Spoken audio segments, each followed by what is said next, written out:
Hey, welcome back to Behind the Harvest podcast. We're so glad you decided to join us today as we continue our testimony series. If you would do us a favor, like, subscribe, share. We'd love for you to comment. And if there's a topic you want us to cover in a future episode, leave us a comment down there. Let us know. And we would love to be able to do that. And so today we're continuing our testimony series. And we have a guy who is normally behind the scenes. Most people don't even know that this man exists at Harvest Church because he's like CIA, undercover FBI. But actually, he helps out a lot. But this is JC. How you doing, JC? Very well, thank you. Yeah, so you're a little nervous. Not gonna lie, a little bit. But my very first video, actually. This is your world debut. Your step onto the world on the platform. We'll see if I can invite it back as to how good it is. Well, we'll let them decide how good it is. I'm sure it will probably be better than NC State's football season, but that's okay. I told you I was going to work it in, Dennis. Yeah. I don't know what to say. I have no comment. I have no retort to that. There's nothing you can say that would make it any better. Okay, so before we get into what we're actually going to talk about, we need to talk about what you do to me. You need to tell this audience what you do to me every single Saturday during football season and why I just took a shot at NC State.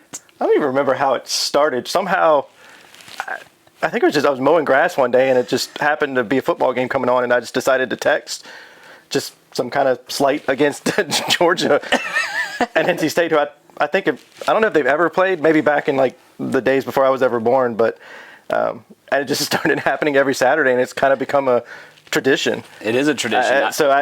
Every day I text some kind of a crazy text that they usually end up losing, but that we talk about on Sunday mornings. But it's fun.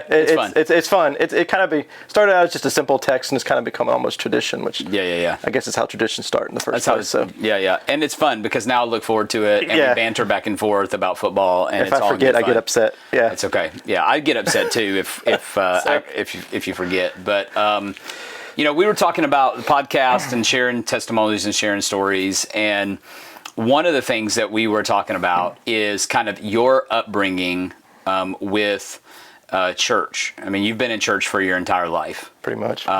But your current church setting, which is going to Harvest, is significantly different than the church that you grew up in. So want to talk a little bit about what did that look like? What was the type of church that you grew up in? And maybe kind of describe that for us, just the teaching, the philosophy, and its impact on you, early on. Well, I mean, I grew up from the moment I was born, I grew up in a very strict Southern Baptist church. Not like crazy, not like, carrying out any crazy rituals or anything like that, but definitely someplace that, sings the doxology at the end of every service. Yeah. You hold hands across the aisle at the end of every service. You don't raise your hands in the worship service. So something that's quite conservative compared to what you see today.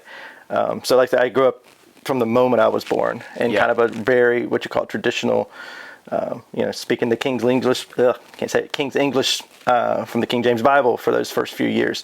But that kind of setting from definitely the first day. So how did that experience in the church impact your kind of worldview, the way you saw culture, the way you interacted with people as you were growing up? Well, it's very structured. Like I don't know if they still do because it's been a number of years since we've been there. But when I was growing up, there's lots of like almost controlling documents that went in addition to what you would read in God's Word. Like you'd have God's Word, and then you'd have like the Baptist faith and message, and then the church would have its own set of bylaws, and so everything that you did and everything that you voted on kind of had to go through this filter before it ever even would come to a vote in a business meeting. So very legalistic, very structured. You don't just kind of say, hey, I have this idea and this is the way that God is leading, or I feel God is leading us to be, and this is where we're going to go. You got to go through 7 or 8 different filters before you even can bring it to the congregation for a vote. Yeah. So a lot of things, I mean, we've seen so many things over the years, I've almost seen a church split, literally a church split over a sign. They wanted to change the sign out front, which when I was growing up was a very like painted white couldn't really change it kind of sign, and they wanted to put up one of those signs where you could put the letters on there and kind of advertise. Yeah. Not advertise, but put a message out there, something you're doing or the church is doing, and literally almost caused a split in the church. Wow. So would you say those extra kind of hoops that you would have to jump through, would they have the capability to kind of quench the voice of God and the leading of God? Oh, definitely. Yeah. Definitely. Because I remember so many times, and we had one pastor for most of my young years, but once he kind of retired and they were trying to find that next guy, guys would come in and they would try to move the church in a different direction, saying, hey, I feel like God is speaking. And you could look at it in society where God is moving in a different direction today, certainly. Not the same guy who doesn't change, but the direction and the way that you speak to people kind of has changed over the years. Sure. And that you're reaching people. You would have somebody that would come in and would start to kind of move things in a little different direction and would literally hit a wall. Yeah. And you couldn't go any farther. Mm-hmm. And so the church would never change. And so it would never grow. Yeah. So I remember one time when I was younger and we were in what they used to call the youth department. I guess it's still called a youth group. There was a time in that church where there was two. There's two. It was myself and one other guy. Wow. His name was Patrick. And I remember thinking during that time, I was like, what is the future of our church? Because we're the next generation. Once some of the, older folks kind of move on or pass on, what is the next generation of the church going to be? And that I was only one of other two people. And I guess it started to really get me thinking, okay, what is the direction that we're going? Because it was hard to imagine, like, what is this church really going to be around in a few years? Because, yeah. Yeah, so when you think about that, and you start thinking, all right, now you're in middle school, you're beginning to develop thoughts on your own, you're beginning to see the world differently, you're having that question. How did that impact how you viewed that church, how you viewed the philosophies, how you viewed the kind of extra, filters? How did that make you begin to view that as far as, and evaluate it as a positive, as a necessary evil, as something that isn't positive? What did you begin to think about those things? I began to think, I guess this can't be right, because a lot of what our church did growing up was almost like the things we do in regular society when they're passing laws. It goes through a process and it comes to a vote and people like it or they don't like it. They vote on it or they, kind of get upset about it. And I was like, there's supposed to be this separation of the church and the state, but it's the same thing. Yeah. There's all these laws that kind of govern the way the church operates, no matter what the feeling of the church was and what direction it wanted to move in. So I always began to question, and when you're in middle school and you're kind of going through high school, your mind is changing, you're growing, you're kind of figuring out who you are and what you want to be and what direction you want to go, and you're kind of this can't be right. So you start to kind of not necessarily distance yourself, but maybe move in a different direction of finding something different that's out there. But having grown up in that church, I'm like, this was really hard to kind of do because that's all I knew. Yeah. And it's very traditional and very, it's something you did because your parents did it and your grandparents did it and their parents did it, multiple generations within the church is what you did. So it's hard to kind of change that mindset when you're figuring yourself out. What was in that setting, as you're talking about, it was hard to begin to redirect. Right. What was the hardest thing to redirect from? Was there one aspect of the church that you were like, man, this is really hard? Was it relational? Was it theological? Was it stylistic? Was it what aspect was the hardest to begin to pull away from for you personally? Well, there was a couple that were in there, but I think once we started to focus a little bit more on missions and kind of doing mission work outside the church is when it really kind of changed my focus a little bit. I remember going on those first couple. We've done multiple international mission trips that we've been on, but when we started to kind of we did local inner-city missions outside in Virginia, down in Norfolk, Virginia. And I remember going to those for the first couple times and starting to think, okay, because all that I ever knew when I grew up in the church was we had a missions kind of team or missions, I don't know, call it department, like missions committee, but a lot of the things that we did were centered around vacation Bible schools, and it was all church centric. Mm-hmm. We brought the people into the church, and we didn't, you didn't necessarily go out too much into different areas and kind of spread around and reach people. It was kind of like, okay, we're opening the doors, we're doing the event, you come to us. And that was the idea of missions. And I remember when we first started going to the people, like staying there, going overseas, going to Peru, going to Sweden, I remember, okay, that kind of changes your perspective of how you view the church. I think that's what really kind of drew me to Harvest most of all, is because it's not, we have a building, we come together, but that presence and those things that we do that are out there that other churches, you don't necessarily see them doing. Yeah. That's what kind of attracted me. Not that I'm some kind of, I am the behind the scenes guy. I'm not the guy you're going to see on stage, but I do like to serve in the capacity that we're doing those events. Sure. Just the things that happen that nobody else wants to do behind the scenes. Was there a particular interaction, a particular story while you were doing missions that was kind of that like aha moment for you that you can go back to be like, man, when this thing happened, when I saw this, like I couldn't see it any other way anymore, right? Like once you see it, you can't unsee it.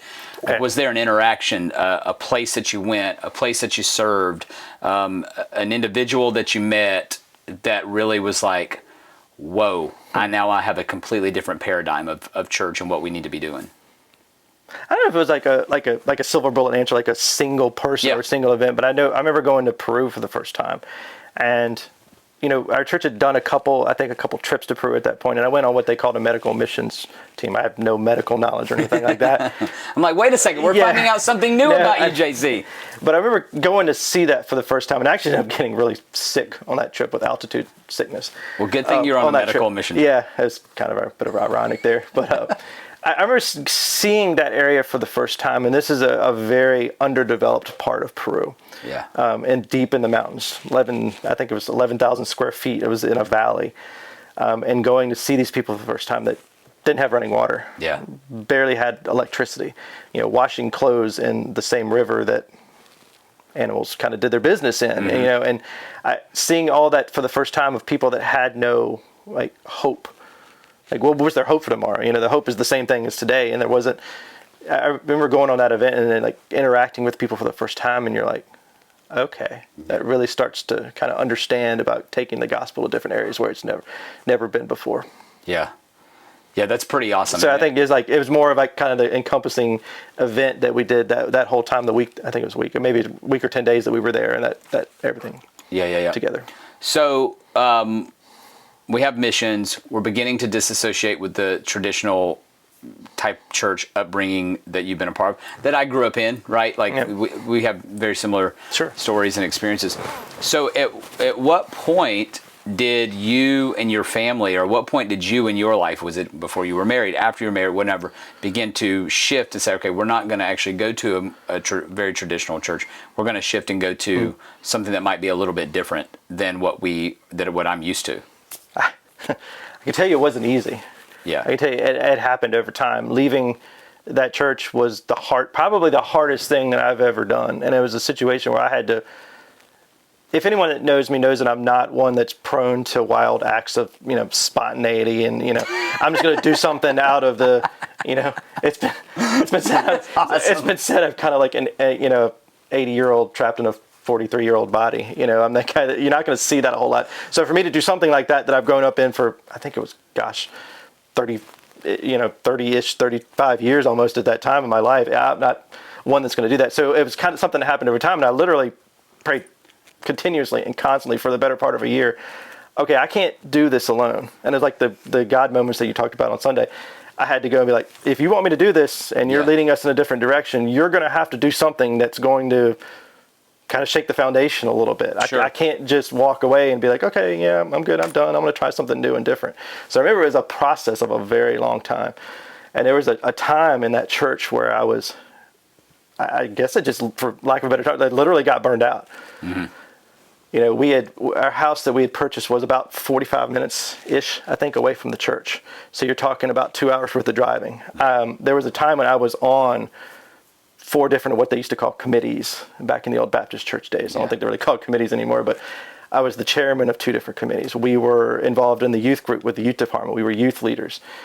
We were involved in teaching a Sunday school class at that time. So literally I was working full time, 50 hours a week. And then we had just had believe we just had our son, our oldest, Landon. So we had 2 kids at the time, Lydia and Landon.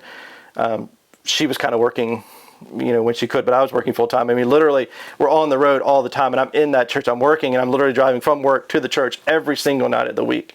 That doesn't even include all the Wednesday night suppers. The youth group and the praise team practice that we were there for 3 hours.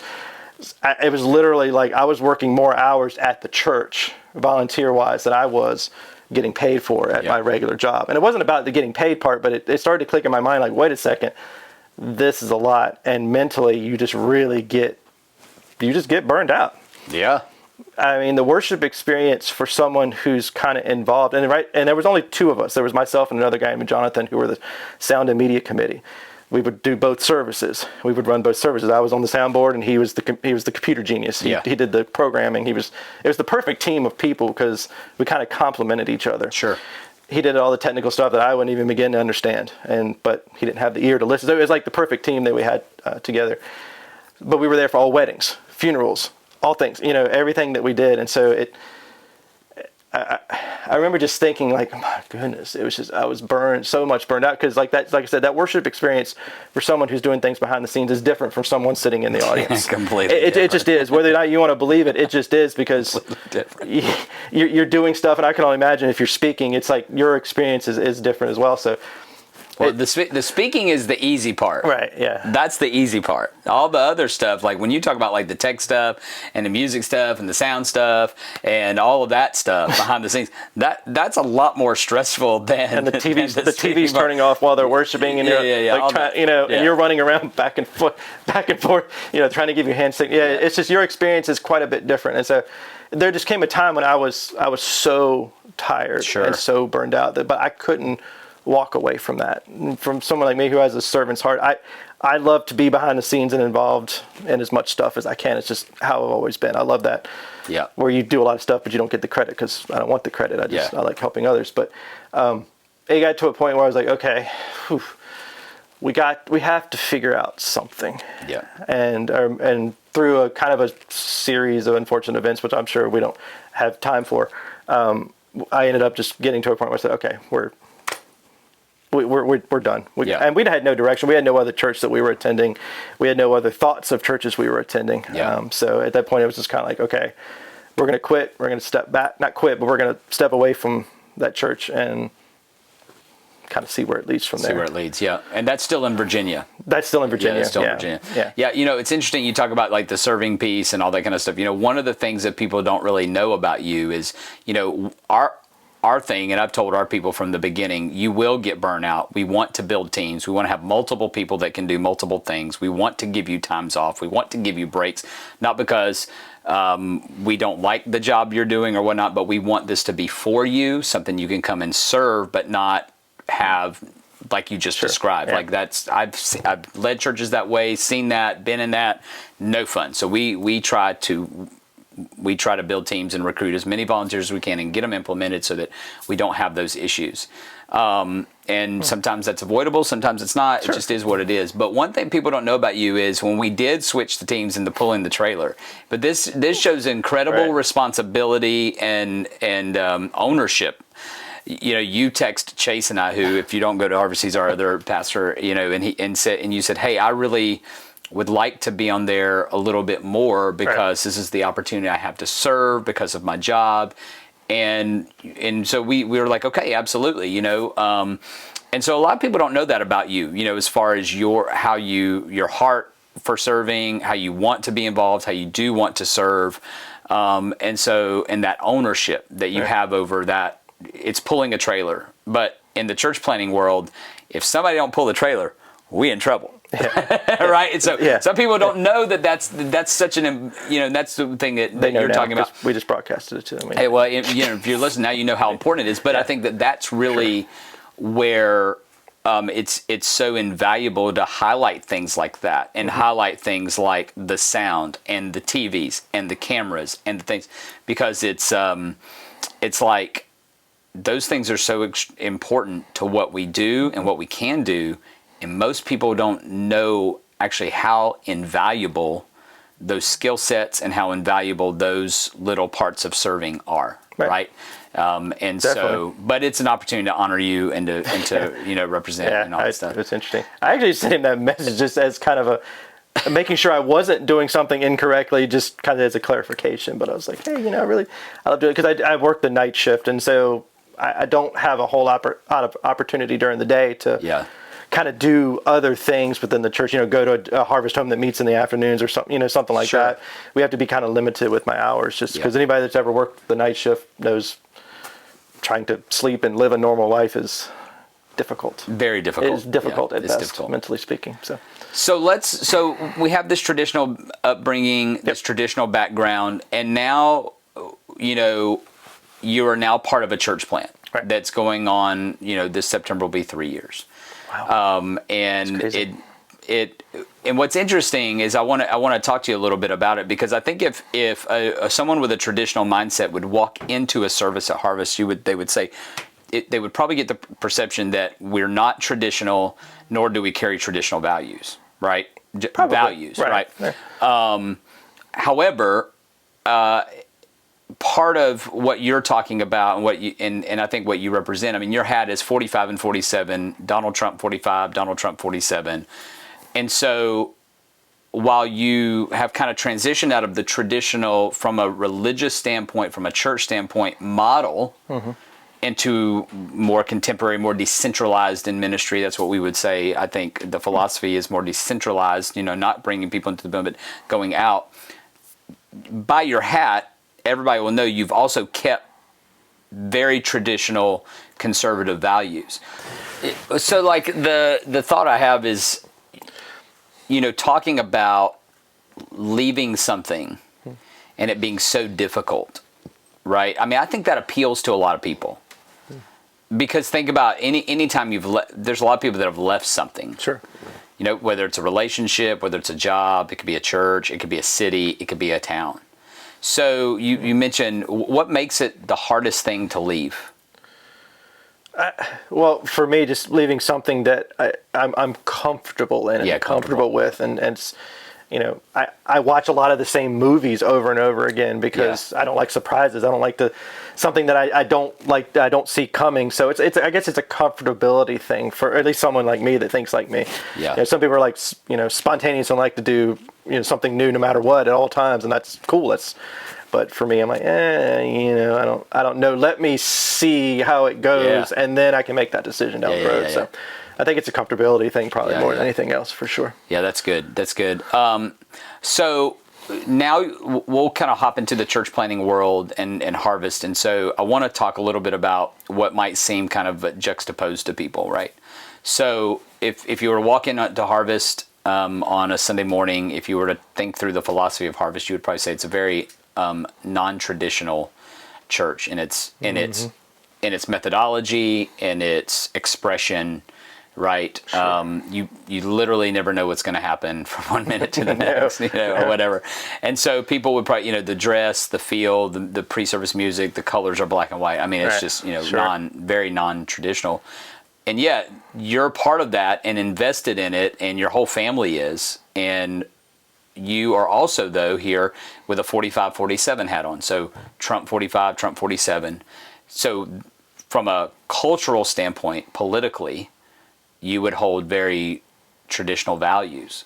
So maybe talk around like what might seem kind of juxtaposed to people, how you can be a part of a church that seems very non-traditional, yet still hold very traditional values at the same time, from a cultural and political standpoint too. Well, and theologically. Yeah.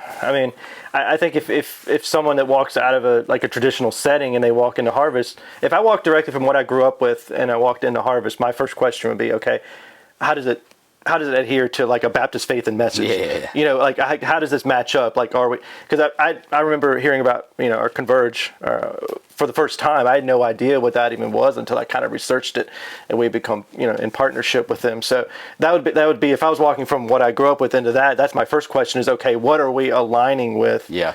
versus kind of just, are we kind of going out on our own here and something new and something different?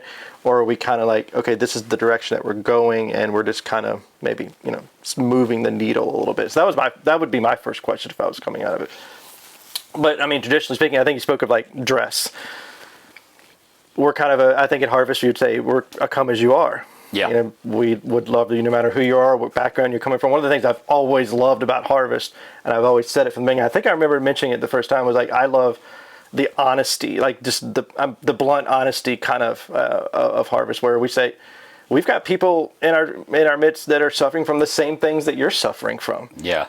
Whatever you're having a problem with, you're struggling with, there's somebody in our midst, or in our I don't want to say congregation, I almost revert back to congregation, but in our audience that is suffering from the same thing, and we're here to help you through that. That's what I've always loved about Harvest, is that we're just genuine people with genuine problems, trying to get through life, and we're going to do it together, and we're going to get there. And that's what's kind of always attracted me to Harvest, that honest feeling you get when you come to this church. That for a while there, when I was younger, I never felt that you were getting that honest feeling. It was kind of like, okay, you're having this problem. Let's see where that matches up with our bylaws, and seeing if that kind of matches. Because you may not even have a home here, because we don't deal with any of that kind of stuff. Yeah. You're coming in torn jeans and shorts and whatever. Like, no, we wear suits. Yeah. We don't do any of that stuff. So that transition from, I remember buying my first suit because I was a teenager, and like not feeling like I could go, I belonged in that church, because I didn't have a whole lot of suits. I wanted to wear shorts and jeans and t-shirt, Harvest shirt to church. Like, you don't wear this stuff to church. Like, you'd be kind of shunned at it, not literally, but you would kind of have that feeling that I don't have a place to belong. So I think when we left the first church we were in, where I met my wife, we were looking for something that kind of had that same feeling, but knew like, okay, this is our opportunity to explore how else God is leading out there. And I remember the churches that we were going to, we visited, I think it was about 4 churches that we visited, all over the spectrum. Something that was very similar to a Southern Baptist church, something that was like a Christian church, a little bit more kind of independent, something that was like, okay, we're a little bit more progressive in the sense of like worship and the messages that were spoken, but still adhered to like a Baptist faith and message kind of deal. Sure. Across the whole spectrum. I remember one of the churches that we went to, the reason that we only went a couple times, I think we mentioned this before, that we went there probably 2 or 3 times, and maybe 4 times, and we never saw the senior pastor. Yeah. I had no idea who the senior pastor was. Never stood up and spoke, never preached the message. They piped in sermons from somewhere else, which are great. Great sermons, but you're kind of like, okay, is this like the new age kind of church? Is this what church is these days? Like, I'm used to a guy standing up in a big wooden pulpit, and the big white Bible you used to see on grandma's table, the Holy Bible of the King's English, and you're like, I'm used to seeing this kind of thing. You're like, that, I don't know, it just kind of bugged me a little bit, because I never met this guy. I've always had a good one-on-one relationship with the pastor, because mostly because I'm working in the church, and I, need to kind of know what's going on. So not having that relationship was something that always bothered me. So I guess most of what we're saying is holding the traditional values. You're looking for something that kind of, okay, gives me that comfort that I'm not completely changing my beliefs, because I'm like, well, this was 30 years of my life. Yeah. Okay, was I doing something wrong? Then was I thinking something wrong? Was my perspective wrong? Or is God just leading me to something completely different? So I don't know that I can make that transition from that to Harvest, because they're not the same, right? It would not surprise me if you stood up on a Sunday and said, okay, guys, we're doing this. Okay. Yeah. You don't do that kind of thing. You lead into it, but it would not surprise if something did that, because that's what Harvest is. We're like, we're going to go where God leads, and he moves quickly, he moves slowly. That's right. It could be something completely different, that next Sunday, and that's kind of always, it's different for me, and I don't know exactly how to describe that, because I've never been, like I said, that person that is kind of like, okay, yeah, cool, let's go do something different tomorrow. Let's change it to Harvest whatever church tomorrow. I've never been that kind of guy, so it's different. Yeah. It's different for sure. Yeah. Well, so this is the first church plant you've ever been a part of, and for a lot of people, right? There are a lot of people. It's the first church plant that they've ever been a part of. So how's it been different than what you anticipated on the front end? But technically speaking, it's actually probably the second, because the church, the first actual, like, not independent church, but not associated. the church we were in was actually a Southern Baptist church that was, when we left Red Lane and we ended up landing, when I said something that was similar, this was a church plant of another Baptist church in town, and it had gone a little bit more contemporary, like almost all contemporary worship, and had just singing the same songs, but with guitars and drums and all the instruments. I think they had an orchestra in there from time to time. Yeah. So again, singing those same songs, but in a contemporary version. So that's kind of where we transitioned to.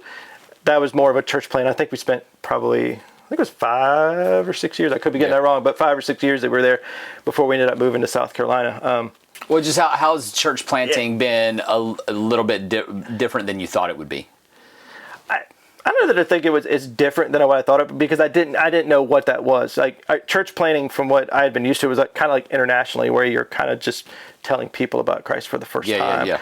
And so you're establishing sort of a church, sort of a pastor. That was my idea of like church planting versus what Harvest has become. So I don't know that I had any expectations, because I didn't really know what it was. Yeah. I knew what you and Chase and I, I'd known you guys for a few years. I still remember the first conversation that you had. You were not the first person to call me. You were the second. I know people have thought, Pastor Bruce, if you remember who that was actually the first guy to call me. So you were not the first, but you were the second. He's always quick to call people. It was like instantaneously. But I still remember the conversation. I still remember where I was standing. I remember what I was doing in that conversation that we had when I was with U.S. Foods, and I was in the back of a trailer. I was a delivery driver at that point. I was at this market on 52. I forget the name. It was like one of this fish market. I think that they serve fish. But I just remember like that conversation that we had, and we're talking. And this was before we were still where we were before. And I don't know. I just always felt comfortable.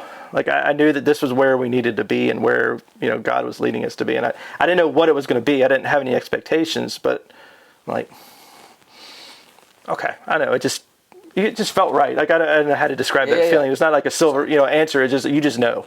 Yeah, you just know. Yeah. You just know, and you're kind of like, okay, I don't know what this is going to become. I knew that a church plant there's going to have that honeymoon period, and it's going to have that newness feel, and it's going to kind of wear off over time. But for me, it people will come and people will go, but that newness piece is never really ever worn off. Yeah, that's good. Well, I mean, I think that's great, and the first few years of a church plant, that's kind of what it is, right? It's like super exciting, and you're celebrating all these firsts of all these various the nights things. Of praises we were doing were great, and they were well done, and you go to these things and they're big and they're fun, and you'd walk out of there like almost going like a worship conference, and you're like, yeah, that's awesome. So I just remember it was always, that's what was always a good thing for us, for sure. Well, so we've kind of talked a little bit about the church story, and I think that it's helpful and instructive for you to talk through that, because there's a lot of people that have had that transition, are making that transition. Deconstruction's a big thing now, like all this kind of stuff. And it's not necessarily that you're deconstructing, it's just, hey, God's expanding my horizon, right? It's changing my perspective. And so I think it's really helpful to kind of talk through that and have you process it. And at the same time, we have people that are watching this that are also fathers, and you're a father of 5, right? I lose track of your children. How many do you have? 9? I hope I didn't have a fifth. I don't know about no, 4. Okay.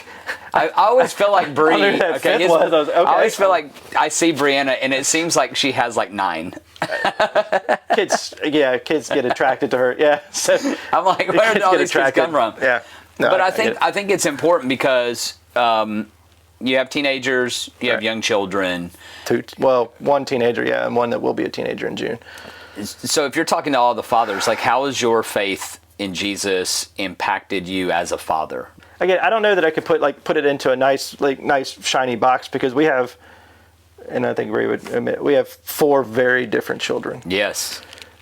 Some that look like mom but act like dad, who are spitting images of dad but have look like mom, and us being polar opposites, literally on everything. How you approach parenting it's complex at times, and so you can't, when you're kind of teaching your children, you have to kind of go to them and realize who they are and how you approach them when you're having a teachable moment. I remember one of our children, very kind of, you can't go to him because he's has this oppositionally kind of defiant thing going on. where it's like you can't just go to him. Like you could go to our oldest and be like, hey, do this because I said do this and I'm your parent and you need to listen. And she might get frustrated, but she's going to do it just because she doesn't want the conflict and just kind of wants you to go away. Okay, fine, I'll do it, and I'll just want to go away. You can't go to him with that same thing, because if you go to him in that same way and you approach him, it's like instant wall. Yeah. And so you're having to fight that wall before you could ever get into whatever it is you were trying to discuss in the first place. So I think it's just a matter of being patient, praying about, hey, lead, kind of help me understand my children, understand how they think and how they act. And so when there's a teachable moment or something that we're trying to get forward, you kind of approach it in the best way possible. So, I just pray every day, just like help me lead my family in the best way that I can, however you want me to lead, and just kind of leave that up to God. And then you're going to make mistakes as a parent. You're not going to do everything correctly, and you're not going to do everything right. You're going to fall short every day. That's just the human experience. It just is what it is. But I know I still remember those times. I still remember that moment of salvation and where I was, when I was 15 years old on Youth Sunday, singing the particular song that we were singing in church that Sunday. These are and I can't remember what I did yesterday. Like literally I can't, or what I ate yesterday, but there's those moments and times like we talked about when you call it that are like, okay, God was there and God is leading. I just need to make sure that my perspective is focused on the right thing. So kind of getting back to what we talked about as parents, it's just making sure that you're praying and letting God lead, not in putting forth how you feel it should be. Yeah. But understanding your children, because they're all going to be different. We're not all going to act the same. We're all given different spirits and different thought processes. And having 4 different children, it's kind of like, it's complex. I don't know that you could put it into a nice, shiny little box and be like, here, this is how you should teach your children. You kind of have to, and parents understand their children better than anybody else would, I'm sure. Yeah, no, I think that's good. You and Bree serve a lot in the church and do all kinds of various things. I don't think we've realized how much we actually are involved. Until you kind of step back and you look at it and you're like, wow, Yeah. But I enjoy every moment of this. You guys, at least you don't have to drive 45 minutes anymore. But no, it's actually only 4 minutes. Yeah, so there you go. Until we move. But how does your example of service, how do you think that rubs off on your children as far as serving in the church? How important is your example of serving rubbing off to them as far as their... I've always felt like I've been kind of a lead by example person, because I'm not the person you would see in the limelight that you see talking in front of other people. So I've always been like lead by example, and I'm hoping that my kids see that because I do all this stuff is not because I feel burdened, or because you asked me to. Well, you do. Folks do ask, like, hey, can you come move the trailer or something? Yeah. I don't do that out of a just, oh God, I gotta go move the trailer again. I do that as that's part of how I can serve and how I can help. Yeah. Something that nobody else would see or nobody else would know, but that they can see, okay, this is important and it needs to be done. And they can see that and visually see that. I've always been a visual learner, so something I can see somebody doing is better than you kind of explaining it to me. Yeah. Somebody explaining something to me it's just not going to process. I don't learn that way, but me seeing you do it, okay, I see why that's important. I see where that has it's a piece of the puzzle. And so I'm hoping that they can kind of see that the reason we serve is because we love doing it, and it's our ministry kind of how we do things. So that's, lead by example. I've always been a big lead by example kind of person. That's just how it is. That's great. For me. Yeah, I think it's so important for kids to see parents serving in the church. My parents served a lot in the church, and they went through seasons of burnout or whatnot. But I feel like when you begin to see kids, when you see parents serving in the church, then oftentimes when the kids get older, they ended up serving in the church, and then their kids end up serving in the church because there's just an example, right?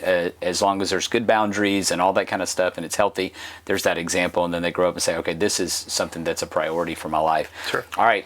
Sure. We've talked about coming out of kind of a traditional mindset. We've talked about church planting. We've talked about kids a little bit. So you and Bree, y'all been married for how long? Oh man! No, I'm kidding. I'm question, sorry, I'm and we kidding. missed no, out. That's it's great. For 17 years. Yeah, we'll be 18 in September. That's amazing. But we've been together for well over 20 years. That's amazing. 20 some years, probably. Congratulations. I don't know on exactly because we were together like 3.5 years, and I was in college, and she was in school, so it was a few years in there. But technically, sorry, it's funny. There's a reason that this is on my arm. You can see that this is on my arm. There's a date there for a reason. I'm going to tell her not to watch this. Yeah. She knows it's there because I told her that's the reason I put it on there so that I would never forget. Because like I said, I can't remember what I did yesterday. So I always remember my anniversaries on my day. But yeah, it's sometimes I always do look back. By the way, here's what I'm going to do. I'm going to remind Bree that you can remember your first conversation with me, but not the day that you married her. I'm probably going to need a place to stay, maybe a room. If anybody has a room JC, available. I have to do that. That's the kind of relationship we have, though. We can banter. And about it was, that. and also great. Lincoln. I remember Lincoln's, our youngest, birthday was born 2 days before our anniversary. Because I remember we were planning and I know this is not what we were talking about, but having. No, you're fine. This is great. But we were planning a bit kind of an anniversary renewal, something fun. I don't remember exactly what we were planning, but yeah, Lincoln kind of came 2 days before. So every time I can't remember my youngest birthday, I'm always like, okay, so he was born on the 27th. So yeah, that's awesome. 26th, I think. Well, I've seen you and Bree interact, and I've seen a lot of husbands and wives interact and all that I forgot kind what of stuff. the question was. No. You guys have been married for 17 years, going on 18, and kind of the question is 4 kids, moved, work a night job, all that kind of stuff. Yeah. For the men out there, right, that are married, they want to be a good husband, they want to be a good father. And sometimes that seems like it works against each other, right? Just divided time and attention. What's a piece of advice you would give them about how to maintain a great relationship with their spouse while also working and raising kids and serving in the church? And what could you tell them? I mean, I think for us, we're literally polar opposites on everything that we do. She's outgoing. She's that adventurous person that kind of loves the spontaneity and would probably be, up for anything. She's the one that's been bungee jumping. She asked me if I wanted to go. I'm perfectly happy with my feet on the ground, and I'm not afraid to die, but I'm not in a hurry to get there, right? As the saying goes. So there's nothing that we kind of do or talk about that doesn't have some spirit of compromise in it. Conversation. I mean, even where do you go to dinner at night? Yeah, is some spirit of compromise. But I remember there's one or two things that we together focus on, and I think that's ultimately where we would end up, and that's Irish culture. Like we have this passion, like Irish dance, Irish music, anything. Being like going as missionary. We even just explored being missionaries in Ireland briefly when we first moved down here before my dad passed away. When my dad passed suddenly, it was kind of like that stirred everything up. But I remember we were exploring that, and that was always just something. So my suggestion was we always have that base, and no matter how frustrated we might get, because you're married and you're going to have those frustrated conversations. You're just going to have them. It's human nature. But I think in those times, even as mad as we could ever get at each other, we have that base, that you have that love that's kind of there, and no matter how mad you get, you kind of walk away and then you think about it and cooler heads will prevail, and you come back together and you eventually have a discussion about whatever it is that you're talking about. So finding that thing that you can have together and share gives you that foundation. Yeah.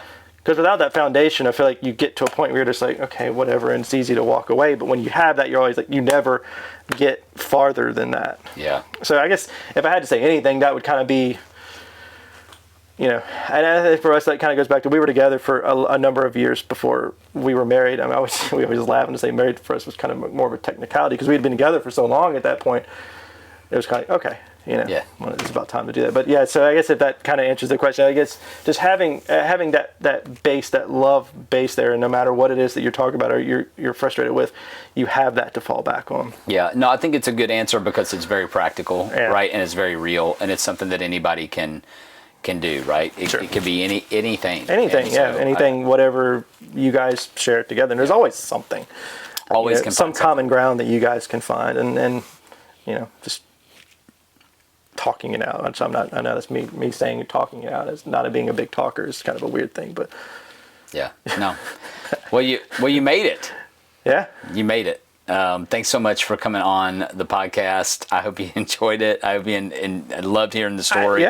Loved hearing you talk about the transition from traditional church plant, serving, fatherhood, husbandhood, all of those things. So it's a big thing. Yeah, I don't have a huge crazy church coming, what do you call them? Like a experience, like salvation experience, I guess is the word. You know, I grew up in church from literally the moment I was born until all these. So I don't have a great church experience, but I have all this where we've been through quite a bit, and we put it in perspective. It's a lot of transition that we've been through that has brought us from that.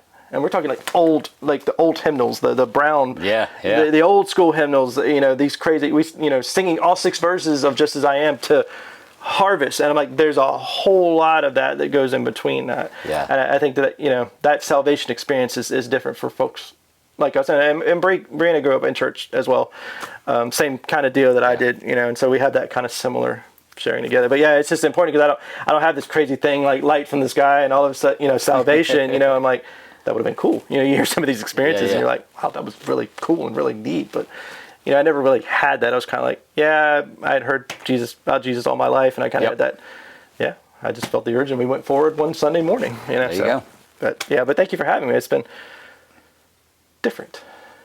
We're on this side of the camera and go pack. If you're, there we go. Well, I'll let you get that one in. Sorry, I had to. I don't get to do it on Sunday because I can't just go back from the back of the sermon. I guess I could, but people would laugh. It would not faze me one bit. No, just the fan. Yeah, it's good. Well, hey, thank you so much. If you would like, subscribe, follow, share. We'd love to do that for you to do that. Put some comments in there. Let us know if there's any topic you want us to cover on a future podcast. Thanks so much for watching. We'll see you next time.